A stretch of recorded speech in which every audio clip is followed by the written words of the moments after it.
আধ ঘন্টা মুষলধারে বৃষ্টি হওয়ার পর এখন আকাশ আবারও পরিষ্কার এবং এই ইনফিনিটি পুল, যার জন্য মূলত আমার এই ডিফেস প্ল্যাটিনাম 2 বুক করা, সেটা আমরা এবার বুঝতে পারছি যে কি বিউটি। আপনাদের দেখাই একবার, এই দেখুন গোটা কুয়ালালামপুরের যেটা স্কাই লাইন আর কি, এটা 51st ফ্লোর এই প্রপার্টিটার, সেখান থেকে সমস্তটা বোঝা যাচ্ছে।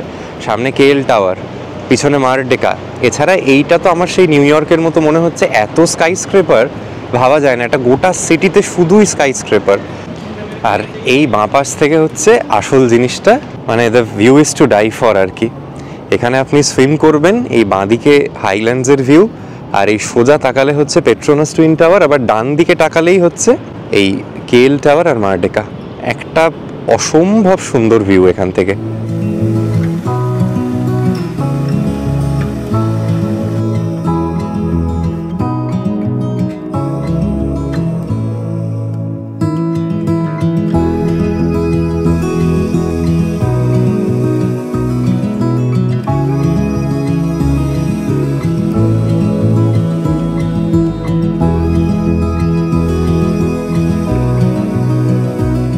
Hello everybody, welcome back to my channel. আমি রিতম, আমি তৃষা, এবং আপনাদের প্রত্যেককে স্বাগত জানাই আমাদের এই চ্যানেলের আরেকটা নতুন ব্লগ দেখতে। আজকে 11ই মার্চ 2025, আমরা দাঁড়িয়ে আছি কলকাতার আন্তর্জাতিক বিমানবন্দরে, এবং আজকে শুরু হচ্ছে এই চ্যানেলের আরেকটা নতুন ইন্টারন্যাশনাল জার্নি। আমরা আজকে পাড়ি দিচ্ছি মালয়েশিয়ার উদ্দেশ্যে। আমাদের ফ্লাইট রাত্রির 12:10 এবং সেটি নিয়ে যাবে আমাদের মালয়েশিয়ার রাজধানী কুয়ালালামপুরে।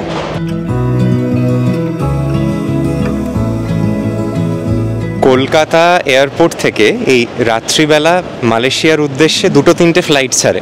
তার মধ্যে সবথেকে পপুলার যেটা, সেটা হচ্ছে এয়ার এশিয়ার ফ্লাইটটা, সেটাও সরাসরি কুয়ালালামপুর যায়, এবং আমরা যে মালয়েশিয়ান এয়ারলাইন্সের ফ্লাইটটা যাচ্ছি সেটা আরেকটা অপশান। এয়ার এশিয়ার যেটা বেসিক টিকিট, তাতে কিন্তু কোনো চেক ইন লাগেজের অ্যালাউয়েন্স থাকে না। আমরা মালয়েশিয়ান এয়ারলাইন্সের এই যে টিকিট কেটেছি, তাতে প্রত্যেক প্যাসেঞ্জারের 20 কেজি করে চেক ইন লাগেজ আছে, মানে within the ticket price itself.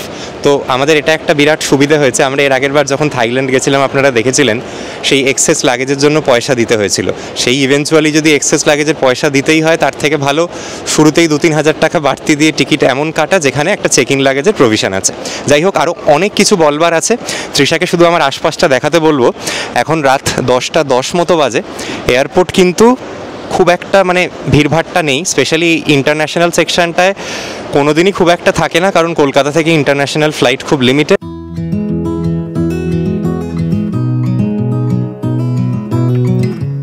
London যাওয়ার সময় আইদার আমার চোখে পড়েনি বা এটা নতুন খুলেছে, এখানে দেখছি একটা মুদ্রা বিনিময় কাউন্টার, মানে এখানেই আপনারা চাইলে কিন্তু মানি এক্সচেঞ্জ করিয়ে নিতে পারেন। আমরা সঙ্গে কিছু কারেন্সি অলরেডি রেখেছি, তাই আর্জেন্সি নেই করানো, বাট যাই হোক একটা কার্যকরী জিনিস আর কি, এটা থাকলে কোনো ক্ষতি নেই। সেদিন সঙ্গে যেহেতু চেক ইন লাগেজ ছিল, তাই কাউন্টার জিতে গিয়ে মালয়েশিয়া এয়ারলাইন্সের যেটা ডেজিগনেটেড চেক ইন কাউন্টার, সেখানে আমাদের চেক ইন ব্যাগটাকে আগে জমা করলাম। আচ্ছা, আমাদের চেক ইনের এক্সপিরিয়েন্সের ব্যাপারে তৃষা কিছু বলতে চাস? আমার তো দারুণ লেগেছে। দারুণ, একদম স্মুথ। কতক্ষণ নিল? 2 মিনিট। হ্যাঁ, ওই উইদিন 5 মিনিটস। হ্যাঁ, আর সব থেকে যেটা আমার ভালো লেগেছে, ওনারা না 2 দিন আগে মেল করেছিল, যেরকম সচরাচর হয়ে থাকে, যে মানে ওয়েব চেক ইনের উইন্ডোটা খুলে গেছে। যাই হোক, 10 কাজের মধ্যে ছিলাম, আমাদের দুজনেরই অফিস থাকে, তো মাথায় ছিল না যে ওয়েব চেক ইনটা করবো। আজকে বিকেলে যখন চেক ইন করতে যাই, তখন দেখি মানে একই রোয়ের একটা উইন্ডো সিট, হ্যাঁ একটা উইন্ডো সিট অ্যালটেড হয়েছে, একটা উল্টো দিকের মিডল সিট আর কি। আমি ভাবলাম গেল। এইভাবে গোয়াতেও এই অসুবিধাটা হয়েছিল, ওনাদের বলার পরে ওনারা কিন্তু অ্যারেঞ্জ করে দিলেন। Thank you so much for that. মানে তৃষার ওই অভিজ্ঞতাটা নেই, বাট আমি এমিরেটসে যখন চেক ইন কাউন্টারে গেছিলাম, তখন থেকেই যেহেতু ইকোনমি ক্লাসে ট্রাভেল করছে, ওনারা সেই জিনিসটা বারবার বোঝাচ্ছিলেন। প্লেনে কী হবে জানি না, বাট খুব ভালো লাগলো, মানে লোকে খুব প্রফেশনাল, জিনিসটাকে মানে শর্ট অ্যান্ড স্মুথ রাখছেন। আর আমাদের যেরকম বলছিলাম যে লাগেজ অ্যালাউয়েন্স 20 কেজি ছিল, আমাদের মাত্র 17.5 কেজি মতো বোধহয় এসছে ওয়েট। তো আমরা মানে ওয়ে উইদিন আওয়ার লিমিটস। চলুন, এই পিছনে ইমিগ্রেশনের কাজটা কমপ্লিট করে নিয়ে বাকি সমস্ত তথ্য বলছি। তৃষা, কিছু বলার আছে? আপাতত ফিঙ্গার্স ক্রস, যতক্ষণ না ফ্লাইটে উঠছি, যতক্ষণ না ফ্লাইট ছাড়ছে, একটা টেনশন, এক্সাইটমেন্ট সবটাই একসাথে কাজ করে। ঠিকই তাই। তো দেখা যাক। চলুন ইমিগ্রেশন কমপ্লিট করেন।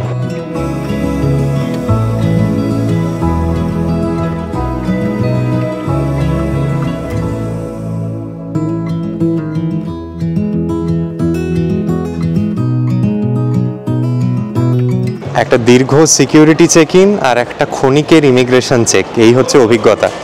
ইমিগ্রেশনে কিচ্ছু জিজ্ঞেস করলো না, একজন মহিলা ছিলেন, বললো আপনি কি মালয়েশিয়া ঘুরতে যাচ্ছেন? আমি বললাম হ্যাঁ, ব্যাস ওইটুকুই। সরকারের কাছে নথিভুক্ত হয়ে গেল যে রিতম বলে একজন দেশ ছাড়লো, এইটুকুই। আর সিকিউরিটি চেক যেরকম জানেন যতটা করা হওয়া সম্ভব ততটাই, সেটা একদিকে ভালোই, সেটাই খারাপ কিছু নেই। সবার সিকিউরিটির কথা মাথায় রেখে এটা হওয়াই দরকার। এখন বাজে ঘড়িতে 10:40, বোর্ডিং হতে আরও বোধহয় 1 ঘন্টা 40 মিনিট সময় আছে। দেখি যদি লাউঞ্জে যাওয়া যায় তাহলে দেখাবো। আচ্ছা, একটা ইম্পর্ট্যান্ট ইনফরমেশন একটু শেয়ার করবার আছে, সেটা হচ্ছে যে 2026 31 ডিসেম্বর পর্যন্ত ভারতীয় নাগরিকদের জন্য স্পেশালি কিন্তু কোনো ভিসা মালয়েশিয়ার জন্য লাগছে না। তো একটা ডিজিটালি একটা অ্যারাইভাল ফর্ম ফিল আপ করতে হচ্ছে, সেটা কিভাবে সেটা আমরা ডিটেলস এর পরে আস্তে আস্তে বলবো। মালয়েশিয়ায় যাওয়ার জন্য একটা মালয়েশিয়ার ডিজিটাল অ্যারাইভেল কার্ড একটা ফিল আপ করতে হচ্ছে অনলাইন। আর এই যে অনলাইন ফর্ম ফিল আপের ব্যাপারটা, এটা আপনার ট্রাভেলের 3 দিন আগে আপনি করতে পারবেন। আমরা যেরকম 12 তারিখ ট্রাভেল করছিলাম, 10 তারিখ থেকে পোর্টালে সেটা ফিল করতে দিচ্ছে।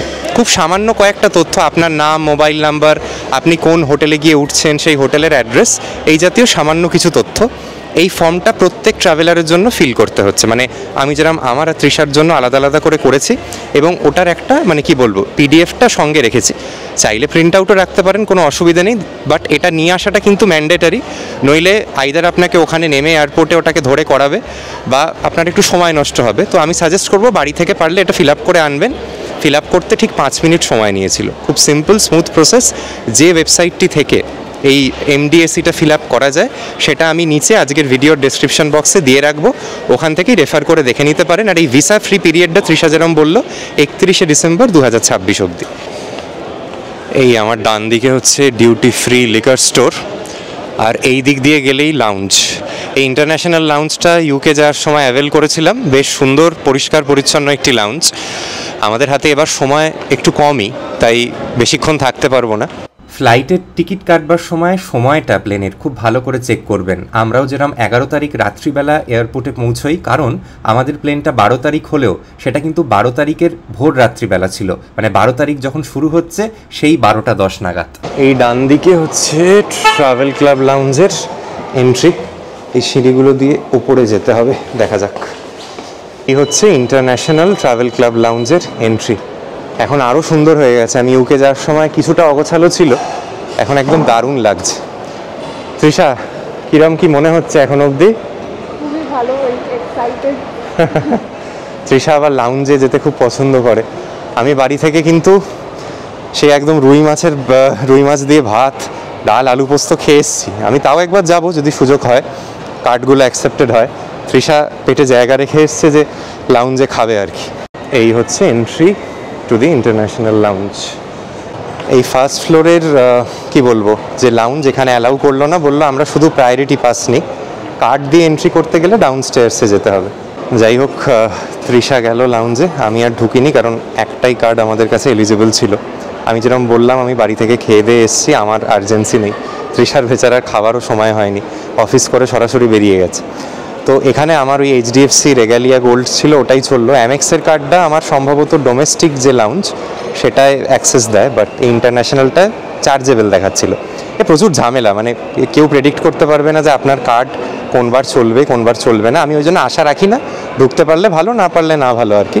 এই হচ্ছে লাউঞ্জের আশপাশের এরিয়াটা। এদিকে একটা বিশ্ব বাংলার দোকান, বাঁদিকে একটা ওয়াও মোমোর কাউন্টার, এদিকে লাউঞ্জের এন্ট্রি, আর এদিকে একটা প্রেমস কালেকশন বলে দোকান আছে। আমাদের প্রায় কিন্তু বোর্ডিংয়ের টাইম হয়েই গেছে, এখন ঘড়িতে বাজে প্রায় 11টা, আর 10 মিনিট পর থেকে বোর্ডিং শুরু হবে। আচ্ছা, আর একটা ইম্পর্ট্যান্ট তথ্য আমি জানি যেটা আপনাদের সবার মনে জিজ্ঞাস্য, সেটা হচ্ছে যে এই যে আমরা ট্রাভেল করছি আমাদের ফ্লাইট ফেয়ার কত পড়লো। আগে একটা কথা বলে রাখি যে এখান থেকে যে আমরা মালয়েশিয়ান এয়ারলাইন্সের প্লেনটিতে যাচ্ছি MH185, সেটা কলকাতা বিমানবন্দর থেকে ছাড়বার সময় হচ্ছে রাত 12:10। মানে আমরা এখনও 11ই মার্চ যখন শুটিং করছি, যতক্ষণে ফ্লাইটটা ছাড়বে ততক্ষণ 12ই মার্চ হয়ে যাবে আর কি। 12ই মার্চ ভোরবেলা আর কি 12:10 হচ্ছে এই ফ্লাইটটা ছাড়বে। টোটাল ফ্লাইং টাইম কলকাতা থেকে কম বেশি 4 ঘন্টা। মালয়েশিয়ায় যখন গিয়ে আমরা পৌঁছবো, মালয়েশিয়ায় তখন সময় হবে 6:45। মালয়েশিয়া ভারতবর্ষ থেকে 2.5 ঘন্টা এগিয়ে আছে, তখন কম বেশি ভারতবর্ষে বাজবে 4টে, 4:15 এরকম ভোর। আর আমাদের এই যে যাত্রা আমরা করছি মালয়েশিয়া অবধি, টোটাল রাউন্ড ট্রিপ আর কি, আমার আর তৃষার মিলিয়ে যাতায়াত মিলিয়ে প্লেনের ভাড়া পড়েছে ওই 45,600 টাকা, রাফলি 46 ধরতে পারেন। আমরা যদি লাগেজ ছাড়া এয়ার এশিয়ায় যেতাম, এয়ার এশিয়া বারহাত, সেখানে কম বেশি বোধহয় ওই 5-6 হাজার টাকা কম হতো। তবে যেটা বারবারই বলছি যে আমাদের সঙ্গে লাগেজ আছে, এবং লাগেজ নিয়ে যারা ট্রাভেল করবেন, ফ্যামিলি নিয়ে যখন যাবেন 5 দিন 6 দিনের জন্য, শুধু হ্যান্ডব্যাগে তো হবেই না, মানে আমার যে পরিমাণ গ্যাজেট থাকে, ল্যাপটপ থাকে, তাতেই 7 কেজি হয়ে যায়। তো আমার লাগেজ লাগতোই, সেজন্য আমার মালয়েশিয়ান এয়ারলাইন্সটা ঠিকঠাক লেগেছে। এছাড়া মালয়েশিয়ান এয়ারলাইন্সে যেরকম শুরুতেই বলছিলাম, কমফর্ট বেশি, খাবার দাবার দেয়, একটা ইনফোটেনমেন্ট সিস্টেম আছে, ওনারা সম্ভবত পিলো প্রোভাইড করে, তারপর ব্ল্যাঙ্কেট দেয়, মানে ওই কী বলবো আর কি, গরিবের এমিরেটস। যাই হোক, কী অভিজ্ঞতা হয় সে তো পরে বলবো। এই কিন্তু ছিল মূলত তথ্য। আচ্ছা, আর একটা খুব ইম্পর্টেন্ট বিষয় যেটা আমি একটু টাচ করতে চাই, সেটা হচ্ছে এই নিয়ে না আগেও ভুল বোঝাবুঝি হয়েছে। আমি এই যে বললাম আমার রাউন্ড ট্রিপ ফেয়ার 46,000 টাকা পড়েছে, আর কমেন্ট বক্সে এসে কিছুজন বলবেন আপনি মিথ্যে কথা বলছেন, আপনি দাম কমিয়ে বলছেন। দেখুন, আমার মিথ্যে বলার কোনো ইচ্ছেটাই নেই। আর আমি এটা একবারও বলতে চাই না যে এই 46,000 টাকাটা সারা বছর বা সব সিজনে এটা থাকবে। আমি যে সময় প্ল্যানিং করে টিকিট কেটেছি বা আমার কার্ডের অফার দিয়ে আমি এই অ্যামাউন্টটায় অ্যারাইভ করতে পেরেছি। হতে পারে আপনি এর থেকে কমেও পাবেন, হতে পারে এর থেকে অনেক বেশি দামে আপনাকে টিকিট কাটতে হচ্ছে। তাই স্কাই স্ক্যানার, মেক মাই ট্রিপ, গোয়াইবিবোতে একটা চেক করে দেখতে পারেন যে আপনি যে ডেটে ট্রাভেল করবেন ভাবছেন, 2 জন মানুষ 4 জন মানুষ, কত ফেয়ার পড়বে। আমি একটা আন্দাজে বলতে পারি, এয়ার এশিয়াতে এই ফেয়ারটা ননস্টপে 9,000 টাকা, 8,500 টাকার মধ্যে ঘোরাফেরা করে। মালয়েশিয়ান এয়ারলাইন্সে এটা 11 থেকে 12,000 টাকা প্রতিজনের মধ্যে ঘোরাফেরা করে অ্যাট বেস্ট কেস। এরকমও হতে পারে আপনি আজ থেকে 2 দিন পরের হয়তো টিকিট কাটছেন, তখন এই ভাড়াটাই প্রতিজন প্রতিদিকে 20 থেকে 25,000 টাকা হতে পারে। ফ্লাইট ফেয়ার কিন্তু কারুর কন্ট্রোলে নেই, এবং আমি যেহেতু কোনো স্পন্সরশিপ বা কারুর হেল্প নিয়ে যাচ্ছি না, আমাকে নিজে টিকিট করতে হয়েছে, তাই এটুকু বিশ্বাস রাখতে পারেন যে আমি বানিয়ে বলবো না, বা কোনো এয়ারলাইন্সকে আলাদা করে ভালো বলবার আমার কোনো তাগিদ নেই। আমার ঠিক যা খরচ হচ্ছে আমি সেটা বলতে বলতে যাব।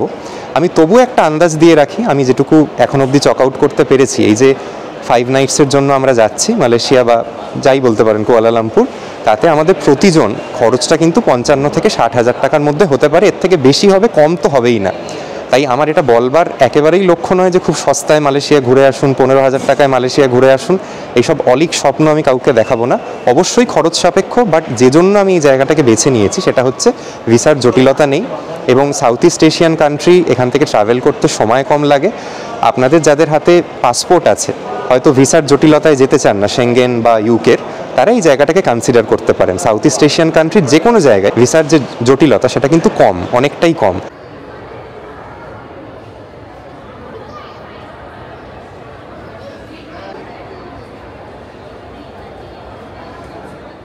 আর আমরা যেরকম শুধু মালয়েশিয়া ভিত্তিক ঘুরতে যাচ্ছি, মালয়েশিয়া কিন্তু অনেকের কাছে একটা লেওভারের জায়গা। মানে এখান থেকে, কলকাতা থেকে যারা ইন্দোনেশিয়া যায়, স্পেশালি বালির দিকটা, তারা অনেকে মালয়েশিয়ায় 2 দিন কাটিয়ে তারপর ওই দিকে যায়। আমাদের তো মালয়েশিয়াতেই যাওয়া, মালয়েশিয়াতে ঘুরেই ফিরে আসা। তবে মালয়েশিয়া থেকে যারা সিঙ্গাপুর যাবেন বা ইন্দোনেশিয়া যাবেন, খুব ভালো, খুব logical second country to visit. আপনাদের হাতে যদি সময় বেশি থাকে, অত দূর এগিয়ে গিয়ে বালিতে 2 দিন না কাটিয়ে আসাটাই বোকামি, যেটা আমরা করছি।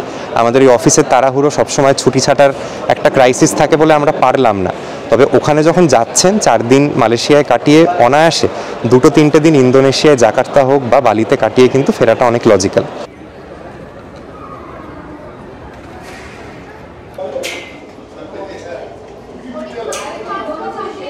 মালয়েশিয়া আমার যাওয়া 6th কান্ট্রি হবে আর কি। তো অন্যরকম একটা এক্সাইটমেন্ট হয়। ইন্টারন্যাশনাল ট্রাভেলে গিয়ে কি দেখবো সেটা খুব নগণ্য লাগে। একটা নতুন দেশ যে দেখতে পাবো সেটাই সবচেয়ে আনন্দদায়ক ব্যাপার।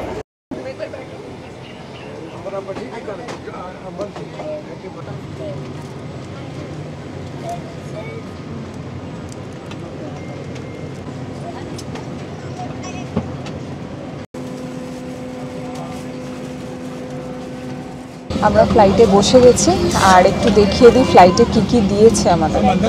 তো এখানে একটা পিলো আছে, এখানে একটা ব্ল্যাঙ্কেট আছে, কমফোর্টার বলা যায়, হচ্ছে টাইপ এ এবং টাইপ সি চার্জিং পোর্ট।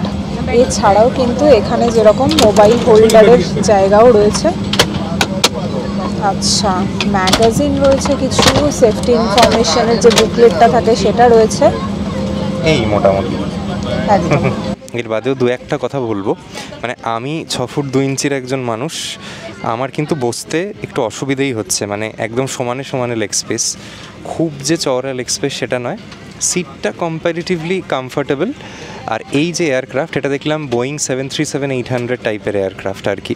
একটাই জিনিস নেই, সেটা হচ্ছে কোনো সামনে এন্টারটেনমেন্ট স্ক্রিন নেই। আমি আগে অন্য একজনের ভিডিও দেখেছিলাম, হয়তো সেখানে অন্য এয়ারক্রাফট এসেছিল, সেখানে কিন্তু এন্টারটেনমেন্ট স্ক্রিন ছিল, একটা জয়স্টিক ছিল, এখানে সেটা চোখে পড়লো না। বাট ঠিক আছে, অ্যাটলিস্ট চার্জিংয়ের দরকারটা পড়বে, 4 ঘন্টার একটা ফ্লাইট জার্নি।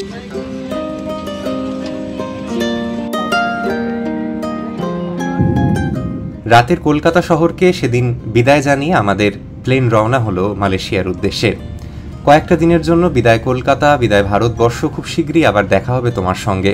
যে দেশেই যাই না কেন, তোমার যে মাটির গন্ধ বা তোমার এখানের যে ভালোবাসা বা আত্মীয়তা, তাকে ভুলে থাকা সত্যিই খুব কঠিন। ফিরে তো এখানেই আসতে হবে, আর মাত্র কয়েকটা দিনের অপেক্ষা। তবে যাই হোক, আর একটা ছোট্ট জিনিস যেটা আপনাদের দেখানো উচিত, সেটা হচ্ছে ওনাদের যদিও কোনো ইনফোটেনমেন্ট সিস্টেম নেই, বাট একটা ওয়াইফাই কানেক্ট করবার জায়গা আছে, যেটা দিয়ে আপনাদের মোবাইলে আপনারা কিছু প্রিলোডেড কন্টেন্ট দেখতে পারেন। সেটা আপনাদের একটু দেখিয়ে দিই।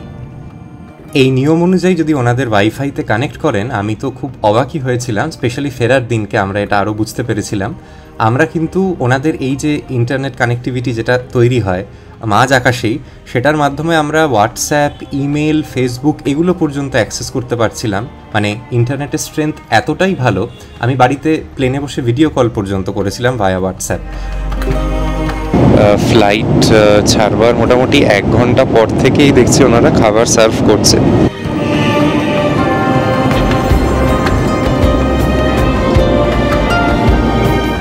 আচ্ছা, এই হচ্ছে আমাদের মিলে কি কি দিয়েছে আপনাদের একটু বলে দিই। আমরা মানে যখন খাবার ওনারা দিতে এলেন, তখন আমাদের জিজ্ঞেস করা হলো যে ভেজ নেবেন না নন ভেজ নেবেন। আমি যখন টিকিট কেটেছিলাম, আমি কিন্তু কোনো সিলেকশন করিনি। আমি আবার একটু ভয়ই পাচ্ছিলাম যে আদৌ খাবার দেবে তো, যেহেতু আমার সিলেক্ট করা নেই। তো বললো যে না, সবার জন্যই কিন্তু মিল ইনক্লুডেড। তো আমাদের এই যে নন ভেজ প্ল্যাটার, তার মধ্যে ওনারা দিয়েছে হচ্ছে অর্ধেক পরোটা দিয়েছে, এদিকে আছে হচ্ছে ভাত, চিকেন কারি, ডাল, এদিকে না একটা ওই চানার চাট মতো, সল্টেড পিনাট, এদিকে সিমুই আছে এই যে সাদা বাক্সটা, কাটলারি সেট দিয়েছেন, আর ছোট জলের বোতল। এর বাদেও আমি দেখছি ওনারা ওখানে কিন্তু এবার ড্রিঙ্কও সার্ভ করছেন। তো এই মোটামুটি খাবার খেয়ে জানাতে পারবো মোটামুটি ভালোই লাগছে দেখে। আচ্ছা, ডিনার করলাম। ডিনার বলা উচিত হবে না, এখন লোকাল টাইমে 3টে বাজে। কোন দেশের ওপর দিয়ে যাচ্ছি জানি না, সম্ভবত মায়ানমার। বাট খাবারের যদি বলেন কি খেলাম, কেমন খেলাম, খাবারের স্বাদ যে দারুণ লেগেছে তা নয়, মিথ্যে কথা বলবো না। ভাত বা চিকেনের আইটেমটা অর্ডিনারি লেগেছে। সবচেয়ে ভালো খেলাম হচ্ছে সিমুইয়ের পায়েসটা। এরপরে ওনারা ড্রিঙ্ক অফার করেছিল, তো ড্রিঙ্কের মধ্যে soft drink, alcoholic drink, fruit juices অনেক কিছুই ছিল। আমরা যেরকম কোক নিলাম, তবে দেখলাম হুইস্কি, ওয়াইন এগুলো ওনারা সার্ভ করছে। এমনি দেখুন, মানে খাবার ঠিকই আছে আর কি। এই ছোট্ট একটা জার্নি, পেটটা ভরে গেল এই। আর সব থেকে যেটা বারবারই বলছি, ওনাদের প্রত্যেকটা স্টাফের বিহেভিয়ার আমাকে ভীষণ ভীষণ অ্যাপিল করেছে আর কি। সবার হাসি মুখ, ব্যবহার ভালো, খুব মানে ভালো মেমোরিজ এবং মোমেন্টস নিয়ে যাচ্ছি কিন্তু এই ছোট্ট ফ্লাইট জার্নিটা থেকে। ডিনার করবার পর কখন দু চোখের পাতা এক হয়ে গেছে তা টেরও পাইনি। যখন ইভেনচুয়ালি ঘুম ভাঙলো, তখন পাইলটের ইনস্ট্রাকশন শুনে বুঝতে পারলাম যে এবার আবার সিট বেল্ট পরে নেওয়ার সময় এসছে, কারণ নিচে দেখা যাচ্ছে আলোর সমুদ্র। পৌঁছে গেছি আমাদের গন্তব্যের খুব কাছে, আর বোধহয় 10 মিনিট দূরেই আমাদের সেদিনকার ডেস্টিনেশন কুয়ালালামপুরের এয়ারপোর্ট। নিচে যখন তাকালাম, বুঝতে পারলাম সে দেশেও কিন্তু দিনের আলো ফোটেনি। কুয়ালালামপুরে মোটামুটি সানরাইজ হয় হচ্ছে এই সকাল 7:30 নাগাদ। আমাদের প্লেন কিন্তু একদম প্রজেক্টেড টাইমের মিনিট 10 আগেই আমাদের পৌঁছে দিল কুয়ালালামপুরের এয়ারপোর্টে।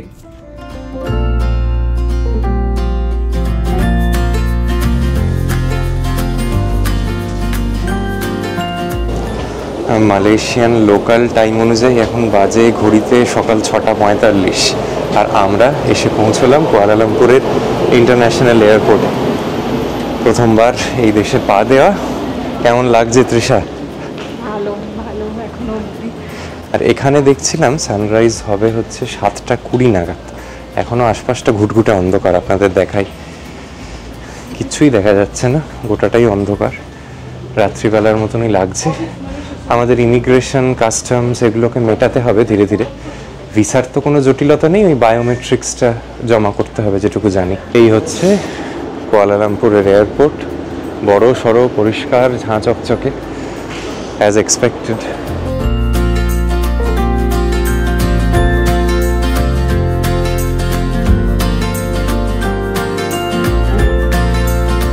এয়ারপোর্টটা সুন্দর অবশ্যই, তবে ভারতবর্ষে যে বিশ্বমানের এয়ারপোর্টগুলো আমরা দেখে নিয়েছি অলরেডি, স্পেশালি বেঙ্গালুরু এয়ারপোর্ট, তার থেকে যে ভালো লাগছে সেটা বলবো না।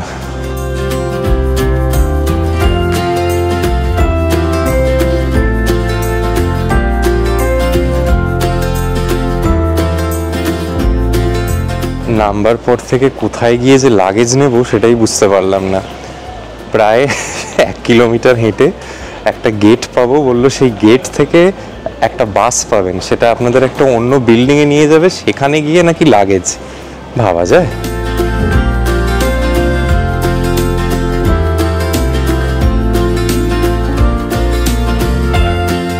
প্রায় 1-1.5 কিলোমিটার হেঁটে এই একটা গেটে পৌঁছলাম। এখান থেকে আবার অন্য বিল্ডিং যাওয়ার জন্য শাটেল পাওয়া যায়। ভাবুন, আমরা এতক্ষণে কলকাতা এয়ারপোর্ট হলে মানে বাড়ি পৌঁছে যেতাম।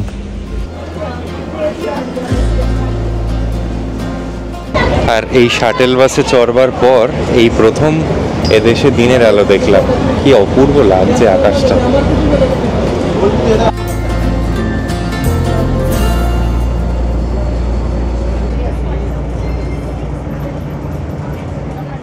এই বিল্ডিংয়ে এসে পাসপোর্ট কন্ট্রোলটা চোখে পড়লো।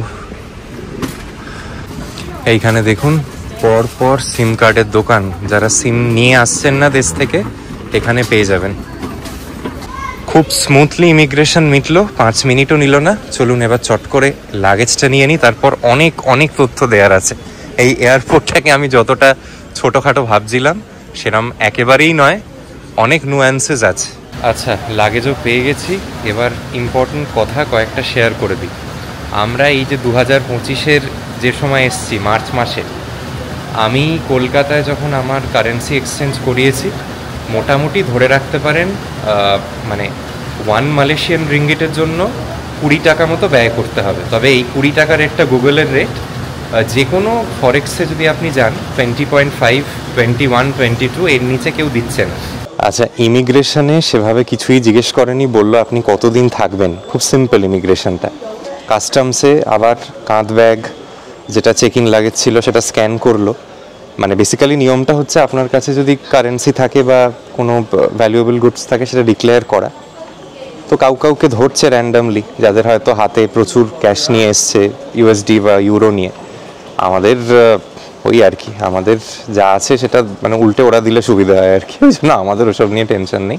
যাই হোক, আমার এই উল্টো দিকেই হচ্ছে এয়ারপোর্ট ট্যাক্সি কাউন্টার দেখছি পরপর, এক একটা লেভেলে এক এক রকম আছে। কোথাও মিটার ট্যাক্সি, কোথাও অ্যাপ ক্যাব।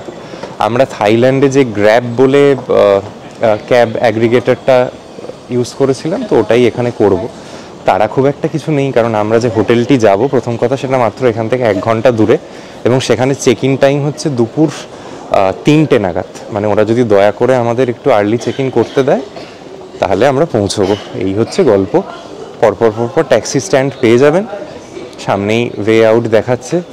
এবার গ্র্যাব ক্যাব বা অন্যান্য জিনিস কোথায় পাবো সেটা শিওর নয়। আর কেএল সেন্ট্রালের ট্রানজিটও কিন্তু এখান থেকেই। এখানে বিভিন্ন প্ল্যান আছে। আমরা যে প্ল্যানটা নিলাম সেটা হচ্ছে 7 days 20 রিঙ্গিট। 20 মানে 20 দিয়ে আবার মাল্টিপ্লাই করুন, ওই 400 টাকা মতো। আনলিমিটেড ইন্টারনেট, ফিজিক্যাল সিম দেবে শুধু, আর আনলিমিটেড লোকাল কল, আর 50 মিনিট আইএসডি কল আছে। আরও বিভিন্ন মানে বড় ডিউরেশনের জন্য যারা আসছেন সেই সিম কার্ডও পাবেন। সবাই কিন্তু ই সিমটা প্রোভাইড করে না। আচ্ছা, আমি একটা সিম তো নিলাম, 20 রিঙ্গিট খরচ পড়লো, ওই হরে ধরে 420 টাকা বলতে পারেন। আমি ওনাদের অ্যাপটা ইনস্টল করে যেটা মজা দেখলাম, ভ্যালিডিটি 7 দিনের, আর ওনারা আনলিমিটেড বলে চালাচ্ছে। ব্যাপারটা ঠিক ওরকম নয়। হাই স্পিড যেটা ইন্টারনেটের কোটা সেটা মাত্র 20 GB, এবং এখানে না কোনো জায়গায় 4G ধরছে, কোনো জায়গায় 5G ধরছে। তারপর ওইটা এক্সপায়ার হয়ে গেলে ওই 20 GB আর কি আজের বাজারে কিছুই নয়। তারপরে 512 kbps-এ চলবে। কলের ব্যাপারটা ঠিক আছে, আমার লোকাল কলের খুব একটা প্রয়োজনীয়তাও নেই। আইএসডি করলে আমার হোয়াটসঅ্যাপ কলেই হবে।